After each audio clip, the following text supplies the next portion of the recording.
Nah, assalamualaikum warahmatullahi wabarakatuh. Bapak ulangi. Nah, pada mata pelajaran hari ini tentang informatika ya, kita akan mempelajari tentang bab pertama, informatika dan keterampilan generik. Keterampilan generik. Kalau biasanya dikatakan generic skill gitu. Generic skill itu apa itu? Generik itu apa? Generik. Pernah mendengar generik, kata-kata generik? Belum pernah? Obat generik? Belum pernah? Oh, juga pernah.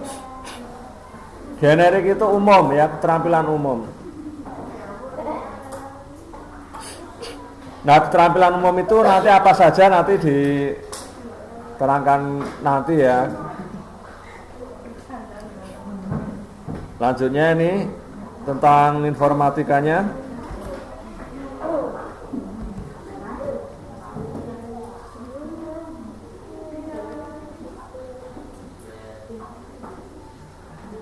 Nah, ini pengertian informatika itu apa itu ya?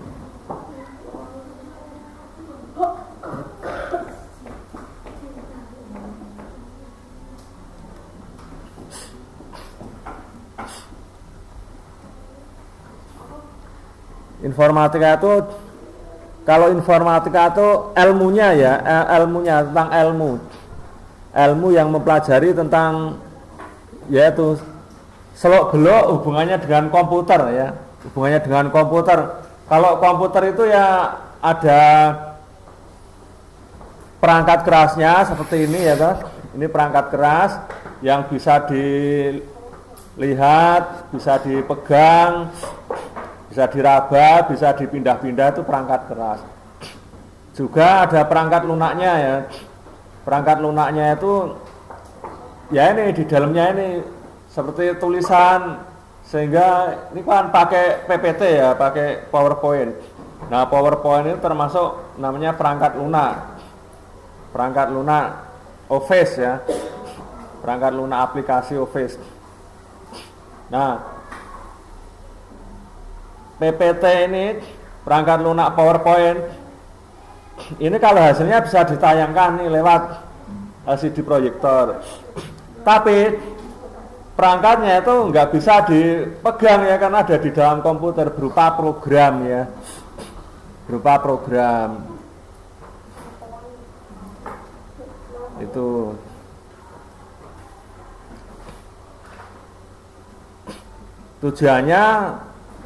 Tujuan pembelajaran informatika itu ya tujuannya untuk memecahkan masalah dengan memanfaatkan teknologi komputer secara efisien, merancang sistem informasi yang akurat, serta memfasilitasi interaksi manusia dengan teknologi. Jadi nanti harapannya kalau dengan memakai komputer itu masalah-masalah bisa terpecahkan dengan lebih hemat itu ya, lebih hemat, efisien. Misalnya mau menulis itu ya, menulis itu kalau dengan komputer kan nanti tulisannya bisa dilihat, model tulisannya seperti apa, kerapiannya bagaimana, itu bisa diatur-atur ya. Tapi kalau zaman dulu itu dengan mengetik ya, mengetik manual. Pernah lihat ketikan manual gini? Mungkin sudah nggak lihat ya. Nah, itu kalau ngetik manual itu kan pakai nanti kertas dimasukkan mesin ketik, digulung itu ya, kemudian baru ngetik. Nanti kalau ketikannya salah, nah itu harus dicoret pakai tipek, nunggu kering gitu ya, baru ditimpa lagi, dan itu tulisannya sudah nggak bagus. Nah, itu kalau salah satu, kalau salahnya 10-20 kan jelek nanti ya kan.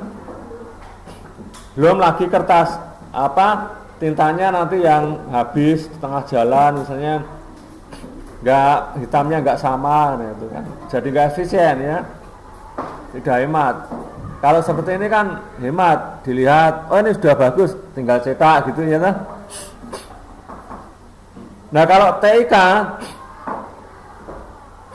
ini ada kata-kata teknologi informasi dan komunikasi. Jadi ada teknologi informasi dan nanti teknologi dan komunikasinya juga ya. Nah ada teknologi. Kalau teknologi itu kan peralatannya ya, peralatan yang canggih itu teknologi ya. Peralatan yang digunakan ya nanti untuk apa? Untuk menghasilkan informasi. Itu seperti ini. Ini sudah jadi informasi ya karena sudah bisa kalian baca atau dari sana, dari yang belakang bisa dibaca ya. Nah, juga komunikasi. Nanti komunikasi ini banyak ya, kalau misalnya dengan komputer ini kita bisa video conference misalnya ya. Kalau ada WA-nya, sosmednya, kita bisa melakukan pembicaraan, komunikasi lewat sosial media ya. Komunikasi bisa dengan video, bisa dengan tulisan ya. Komunikasi kan tidak harus langsung ya, apa ini, tidak harus dengan ucapan, tapi dengan tulisan juga termasuk komunikasi.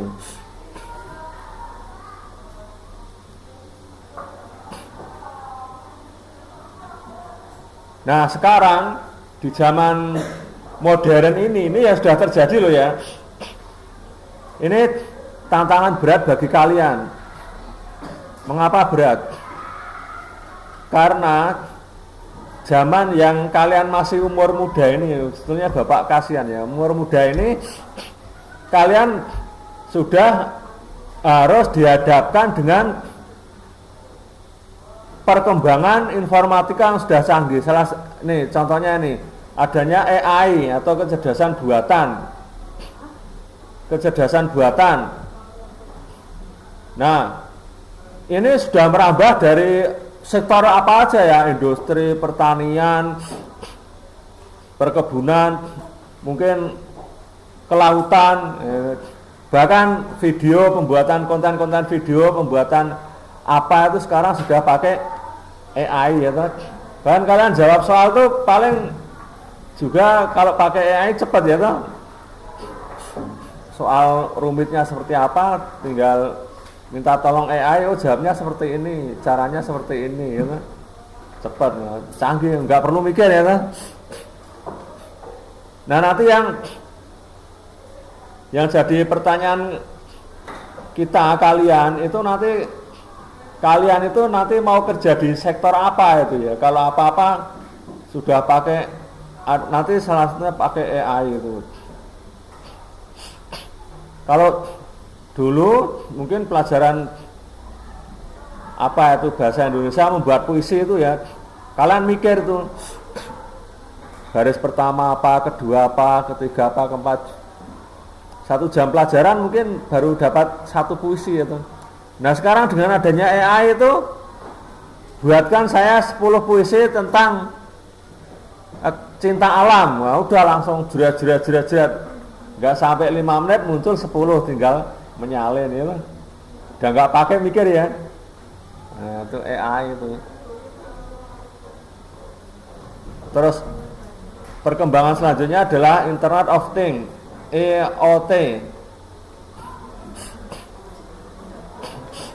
Nah, Internet of Things itu biasanya apa? Peralatan-peralatan yang ada di sekitar kita, entah itu di mobil, entah itu di rumah, ya atau di mana saja, itu yang dihubungkan dengan internet. Juga pakai sensor ya, pakai sensor. Sensor itu nanti pakai gelombang yang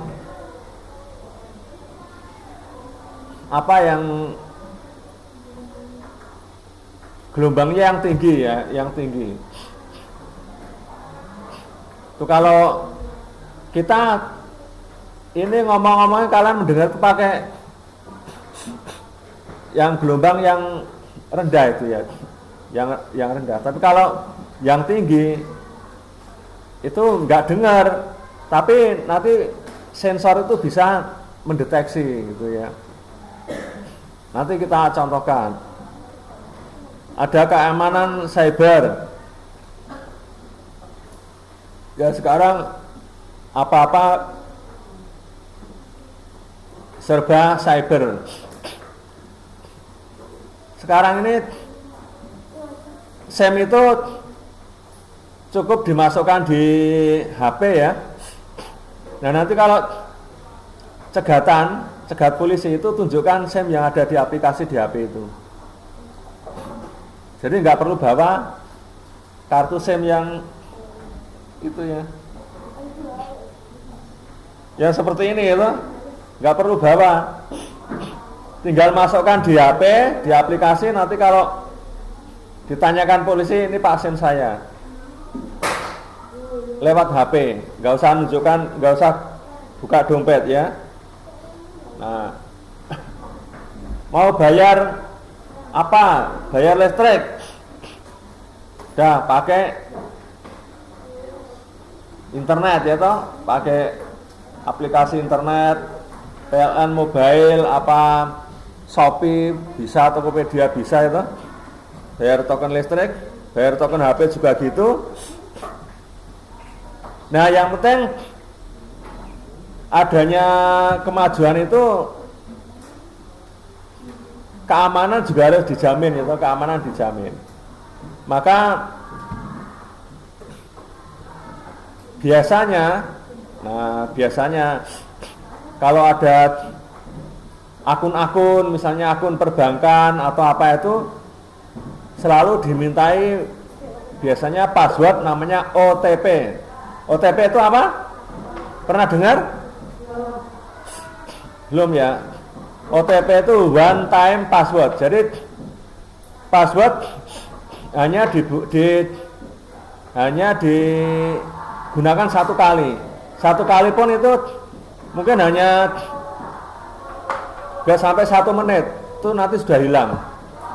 Jadi kalau ada orang lain yang pengen menggunakan OTP itu nggak bisa, kecuali kita menyerahkan OTP ke orang lain itu ya. Misalnya ada kok kalian mendengar di tetangga kalian atau siapa kok ada yang uangnya yang ada di ATM hilang, terkuras, itu pasti karena OTP-nya terbuka dan diserahkan ke orang lain. Biasanya seperti itu. Kemudian ada jaringan 5G ya. Nah kalau sekarang sudah mulai ada ya, HP-HP kalian sudah 5G? Sudah ya? Kalau milik Bapak malah belum ya, HP jadul. Nah dengan 5G kecepatannya sangat tinggi sekali. Dengan latensi seperendah. Latensi seperendah itu artinya penghambatnya tipis sekali, kecil sekali, sehingga seperti lewat di jalan tol atau di udara, di angkasa yang tidak ada hambatan, langsung bus gitu ya. Walaupun di angkasa itu sebetulnya pesawat di angkasa itu ya kelihatannya nggak ada penghalang, tapi di sana itu penghalangnya juga ada. Jadi kalau naik pesawat tiba-tiba ada awan itu ya, awan yang tebal itu, pesawatnya menerobos awan itu seperti di jalan yang berbatu itu, bergelombang. Jadi duduk, nah gitu. Bapak pernah naik pesawat seperti itu. Ada juga yang di angkasa itu ada namanya udara vakum. Jadi ada ruang angkasa di ini ya, pokoknya di angkasa itu ada ruang yang tidak terisi udara. Nah kalau tidak terisi udara, pesawat itu yang mau didorong agar bisa jalan kan udara. Dengan mendorong udara dia bisa berjalan. buas ke sana karena ini ada udara yang dorong. Nah, kalau nggak ada udara yang didorong, kosong. Karena didorong nggak ada. Itu kalau pas ruang hampa itu pesawat itu seperti langsung jatuh, blek itu ya. Jadi langsung jatuh nanti kena ada atmosfer yang ada udaranya dia jalan lagi. Tapi jatuhnya itu, wah itu bahaya itu. Makanya orang kalau naik pesawat itu diwajibkan memakai sabuk pengaman gitu ya.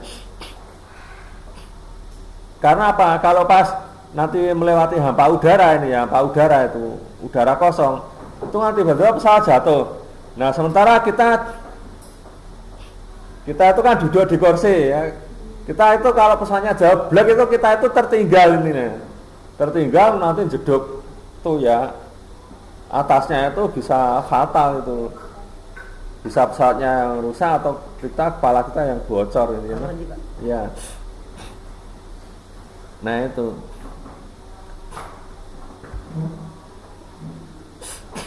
Nah ini contoh IoT. IoT itu adalah konsep ya di mana berbagai objek fisik seperti sensor mesin atau peralatan sehari-hari ditambahkan teknologi tertentu agar dapat saling terhubung, mengumpulkan dan bertukar data melalui internet tanpa memerlukan interaksi manusia. Itu IoT ya. Jadi ini contohnya nanti ada smart home. Rumah itu kalau sudah ada IoT-nya, menghidupkan lampu, mematikan lampu udah dari jarak jauh aja itu, atau dibikin otomatis setiap jam 6 sore hidup, nanti jam 4:30 pagi mati sendiri. Bisa itu ya, sehingga hemat. Seperti air itu, air kalau habis ngisi sendiri ya toh. Nah, IoT. Biar jadi nanti pintu gerbang itu kalau kita pulang karena pakai mobil ya toh, nggak usah turun dari mobil, begitu pintu gerbangnya itu kena sensor mobil kita itu buka sendiri seret gitu ya. Jadi yang ke sensor mobil kita, bukan mobil orang lain. Mobil kita disetting kena sensor buka sendiri, motor kita disetting kena sensor buka sendiri. Kita tinggal pergi jarak berapa meter nanti nutup sendiri, ngunci sendiri itu ya. Nah, itu ada banyak ya. Health monitor itu biasanya pakai jam itu ya, mengetahui denyut nadi, sudah berapa meter berjalan,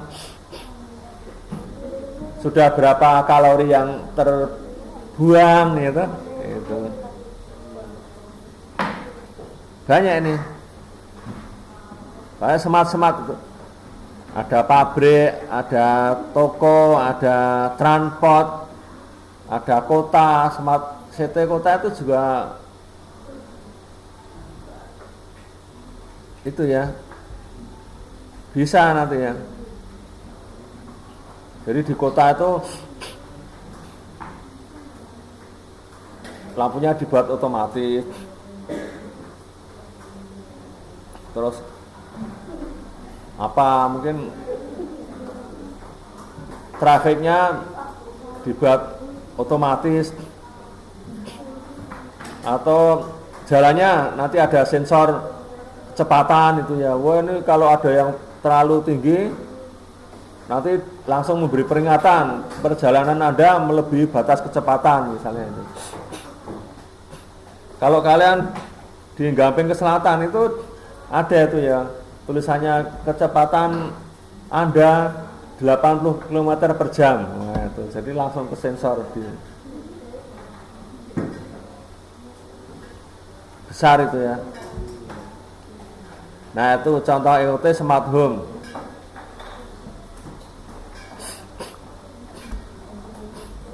Smart home atau rumah pintar. Ini contohnya ada smart TV, lampu nanti yang hidupnya otomatis, semua pakai sensor ini ya. Ini gambarnya pakai sensor ya, pakai sensor suhu, nanti sensor cahaya ya toh. Jadi nanti bisa hidup, bisa mati dan lain sebagainya. Bahkan aplikasi ini bisa dijalankan lewat ponsel. Misalnya sekarang udah banyak ya kamera CCTV di rumah, kita bisa melihat dari sini. Oh, di rumah sedang apa? Rumah bapak belum bapak kasih ya. So kalau udah dikasih dicontohkan gitu ya. Nah ini seperti ini ya. Dari kamera parkir mobil nanti bisa dilihat pakai HP. Oh, di mobil kok ada pergerakan tuh langsung nyensor ke HP ya. Di HP-nya langsung nyensor, langsung nanti hidup. Nah, kalau di setting langsung hidup, langsung kelihatan. Oh, kok ada hal yang mencurigakan di tempat parkir mobil. Nah, itu bisa itu ya. Nah, ini seperti ini. Hari ini dalam rubrik Ruang Cerita kita akan mengeksplorasi tren perangkat rumah pintar paling populer yang akan membentuk masa depan teknologi smart home di tahun 2025. Udah ngepel tinggal tidur aja ya. Dengan home robot. Home robot kan berarti rumah nanti sudah nggak perlu pembantu itu. Cara kita berinteraksi dengan rumah. Samsung berencana untuk merilis home robot dalam beberapa bulan mendatang yang dapat berjalan di sekitar rumah Anda dan dilengkapi dengan proyektor bawaan. Hewan ternak. Banyak hal yang terjadi di dalam rumah jam, dan mengontrol berbagai keluar sendiri. Yang keluar ya yang diharapkan akan rilis karena LG dan Hisense juga akan merilis home robot pada awal tahun depan.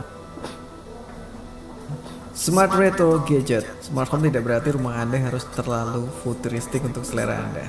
Banyak gadget baru yang keluar dengan desain yang elegan dan stylish. Bahkan ada juga gadget dengan nuansa retro bagi mereka yang mencari gaya klasik yang dipadukan dengan fungsionalitas modern. AI Assistant. Asisten AI diharapkan menjadi lebih baik dan lebih membantu. Ada rumor tentang Alexa dengan dukungan AI baru yang akan segera dirilis. Dan pasti Google, Apple, dan pemain lainnya pun juga pasti akan merilis fitur AI barunya. Ini akan membantu Anda mengontrol peralatan dan rumah pintar lebih efisien dan memberi Anda kemungkinan otomasi baru lainnya. Smart Lighting. Bayangkan sebuah lampu dapat diubah berdasarkan waktu dan suasana hati. Juga bahkan dapat memberitahu Anda ketika sesuatu terjadi di dalam rumah. Kegelapannya, keterangannya, pencahayaannya itu ya. Nah itu udah. Outdoor gadget. Banyak gadget pintar baru yang akan rilis khusus untuk membantu kegiatan potong rumput, udah pakai itu. Lampu kotak tinggal orangnya, sistem pengusir nyamuk, tapi mungkin yang lebih bermanfaat itu mesin pemotong rumput dan pembersihan. Tinggal orangnya duduk aja. Advanced Automation. Generasi berikutnya dari gadget smart home pasti akan menawarkan lebih banyak otomasi. Misalnya Google Nest yang dapat memahami suhu di luar ruangan dan dapat menghentikan sistem Anda untuk beralih ke sirkulasi alami. Juga beberapa robot vakum baru yang menawarkan koneksi pasokan air langsung. Mereka dapat mengisi ulang air, membersihkan perangkat atau diri mereka sendiri tanpa bantuan Anda. Multifunctional gadget. Membeli gadget berbeda untuk setiap tugas tunggal adalah uang yang cukup banyak. Misalnya, Yarbo menawarkan gadget yang dikombinasikan dengan berbagai aksesoris untuk dapat memotong rumput, meniup daun. Dari EOT, wearable device atau jam tangan pintar atau smartwatch itu ya. Ada yang pakai smartwatch? Mana? Itu mana? Oh ya itu ya. Harganya berapa mas? Yang belikan siapa? Ibu? Ya itu. Biasanya digunakan untuk mengukur apa mas? Biasanya digunakan untuk apa?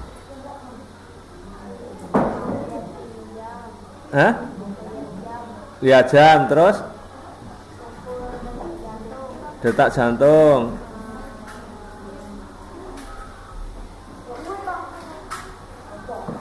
apa yang sering dipakai?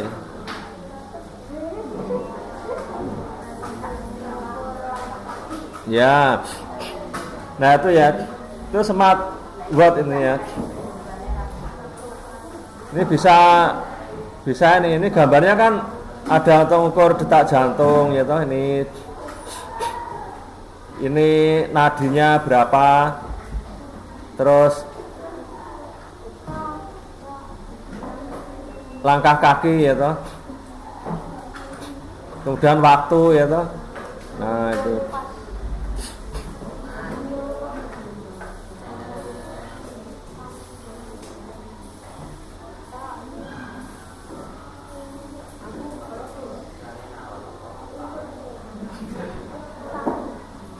yang ini smart security. Nah itu tadi yang pakai kamera tadi ya. Jadi kamera nanti bisa disetting lewat HP, bisa dilihat lewat HP ya. Bahkan kalau ada orang, misalnya ada mau orang yang bertamu, bisa dilihat dari HP. Oh maaf, yang bertamu misalnya bapak-bapak, maaf pak, saya ini sedang masih di kantor, ada keperluan apa, mungkin bisa pesan gitu kan. Jadi nanti orang tersebut mendengar ya dari CCTV-nya itu, kita ngomong dari jarak jauh gitu kan, kita melihat orang tersebut dari CCTV itu ya toh. Tuh smart IoT. Untuk farming atau ini perkebunan ya. Untuk perkebunan, IoT untuk perkebunan misalnya untuk menyiram tanaman, nanti cocoknya pada suhu berapa, tinggal pakai HP nyiramnya ya kan, nyiramnya nggak usah ngulur-ulur selang ya, menghidupkan kran itu nggak usah, tinggal pencet di HP aja, pencet HP yang di perkebunan sudah dibuat otomatis, di HP tinggal mencet, nanti tersiram semua gitu ya, tinggal settingannya bagaimana gitu kan. Kelembapan udaranya berapa, di situ bisa terukur. Mungkin pH tanahnya ya, keasaman tanahnya jangan terlalu asam ya. Macam-macam. Bahkan sampai pemupukan ya, sampai pemupukan. Jadi kalau tradisional itu menyiram tanaman harus pakai ember ya toh, butuhkan tenaga banyak. Nah ini kalau sudah kemajuan ini teknologi itu nggak perlu orang lain ya toh. Ya perlu orang lain waktu masang aja, masang peralatan perlu orang lain, biayanya agak banyak. Tapi setelah itu mungkin 1 tahun, 2 tahun sudah tinggal perawatan aja ya toh. Bayar sekali tapi sudah bayar lagi. Beda kalau manual, setiap kering minta bantuan orang untuk nyiram, harus bayar tiap bulan gitu, harus ngasih bayar tiap bulan, macam-macam. Nah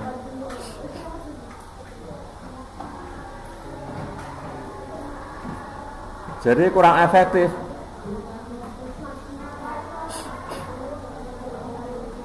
Smart car. Nah, smart car ini dia mobil bisa jalan sendiri ya toh.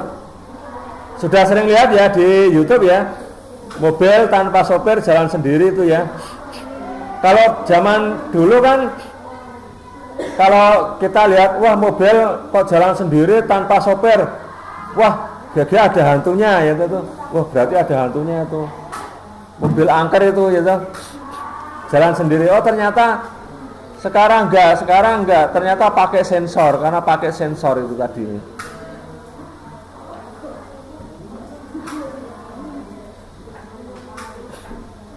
Pakai sensor ya. Gelombang suara itu yang ultrasonik, yang gelombang yang tinggi ya.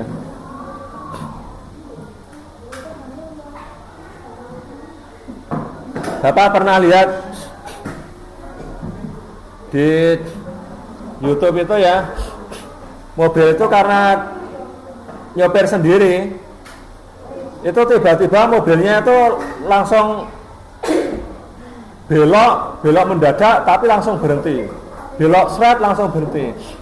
Ternyata setelah dilihat kameranya, yang sopirnya tadi kan kaget, ngapa mobilnya tiba-tiba belok langsung berhenti, kaget kan?